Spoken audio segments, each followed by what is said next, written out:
I am Amanith the Artist and welcome to my channel. Thank you for stopping by. In this video, I thought I would explain on how to draw. I said how to draw carnage, but really this could be applied for anything. One of the things about drawing, I think sometimes the characters you want to draw, their poses brings more life to that character rather than just drawing the character. Just like I could do a silhouette and a side profile of the face, and you could do that with anything. So sometimes it's hard. Oh, by the way, like, subscribe, share this, please, if you gotten this far. It helps out the channel, helps us out here. Keep getting better here, put some more content. Now back to the drawing. So one of the biggest reasons why people say I cannot draw is not because they can't. I can't draw hands, or I'm not good at drawing feet, I'm not good at drawing faces. Well, it's because you don't know what a face looks like, or a hand, or a foot. That might sound funny, like, well, of course I know what a hand, face, and foot looks like. Well, yeah, you can describe it to me, but you wouldn't be able to build one if I told you to get all the pieces together. Like how many bones are in a finger. You wouldn't know off the top of your head. Knowing that information will help you draw a finger. It will help you immensely. Knowing how deep an eyeball sits inside of a socket can help you in creating a face that looks more natural. Knowing how the muscles, how long, in ratio a thigh bone is to a shin bone, can help you build proportions. And then you can exaggerate. Once you learn these things, you can exaggerate, either way, right? So what does that do? Well, here I'm sketching out the framework, right, for Carnage. Now I wanted a dynamic pose, an energy pose, and I said, well, it's like everybody draws him jumping forward, jumping backward, or jumping at something, with his claws and mouth open. That's been done over and over and over and over. And I couldn't come up with anything in my head. Now I had a position in my head, and I'm like, well, it's like my brain kind of knows what I want to draw, but I don't know how to draw it from that perspective. I don't know what the muscles would look like in that angle. I don't really know. So what do? My friends, what you do is you use reference.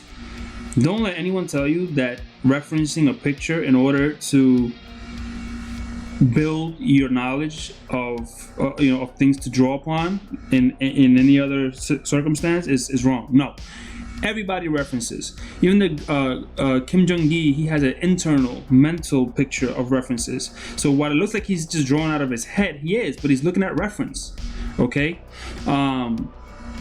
Alex Ross, the great Alex Ross, he draws a lot from reference. He takes pictures of himself or models in the costumes with the lighting that he wants, and then he translates that into a painting, into artwork.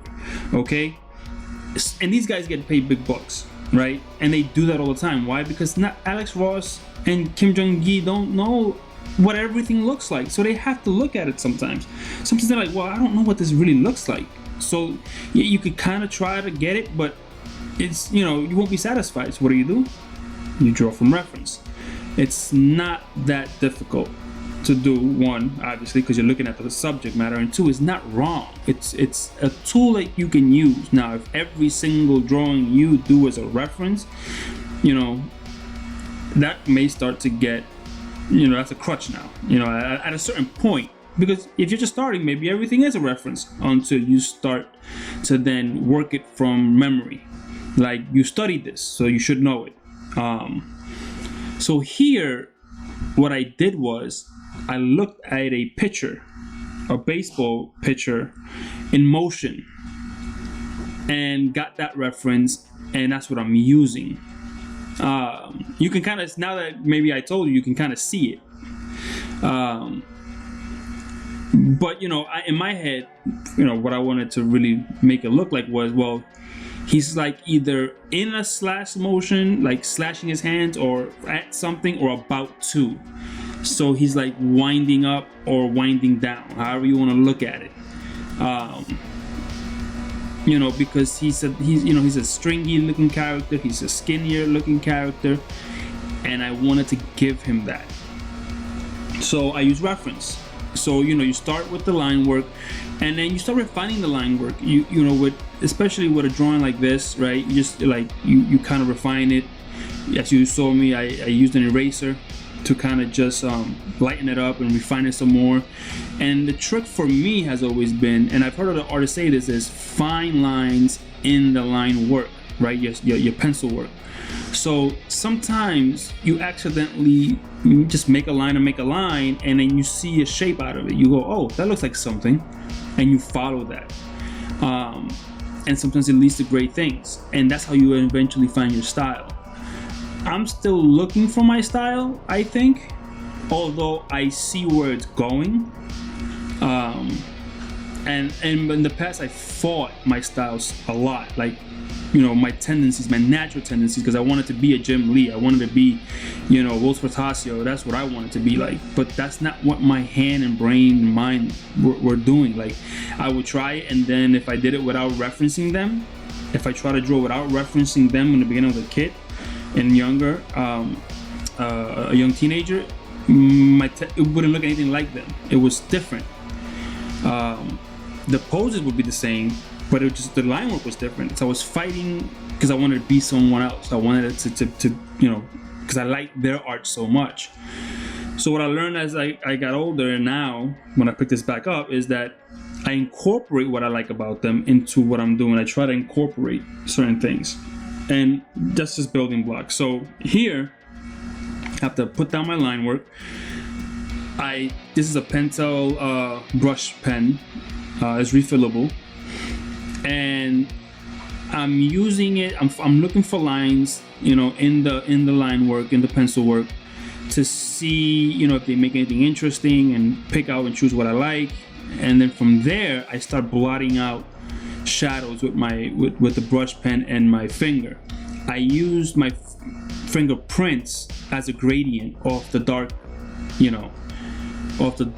blots. So that way, it just creates like a gradient shadow,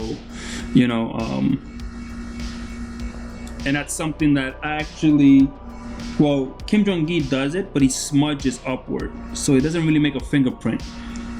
Jim Lee, I saw one time, did a whole either smoke or cloud with fingerprints, and I was like, oh, I like that. So I took Kim Jong-gi's smudge style with this Pentel brush pen, and Jim Lee's was not. I'm sure Jim Lee wasn't the one who invented it, but I saw him do it, so I took that and I started to kind of use it, on in my pieces.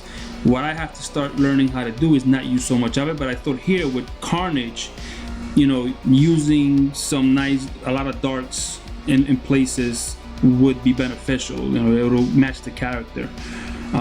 Sometimes I draw characters and don't do any shading, because in my mind I'm looking at it in color, so I don't do any shading. So I have to work on when to use a lot of it and not to use a lot of it, and that's still a journey that I'm doing here. But yeah, and also if you see me here, I'm rotating the paper a lot.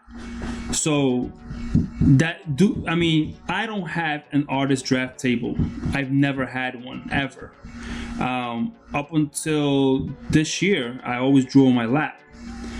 This year I'm using a little table from Sam's Club, and what that does is, if you can't get a drafting table or have a table you could put a small drafting easel table on it, I would recommend to do it. I don't have the space for that, even that, but I would recommend to do it, because if you're looking at the drawing from sitting on a flat surface and sitting behind it, it skews the way it looks. And sometimes when you get over it, you'll see like it looks unproportioned, like everything looks off, because you're looking at it from a different angle. So when you draw an easel with an easel, and you're looking at it at an angle towards you, you get right proportions because you're looking straight at it. So I have to always recheck my proportions, because I'm not drawing with a drafting table. So I tend to move my pad around to not only look for proportions, but to just make it easier for me to reach the parts that I want to draw.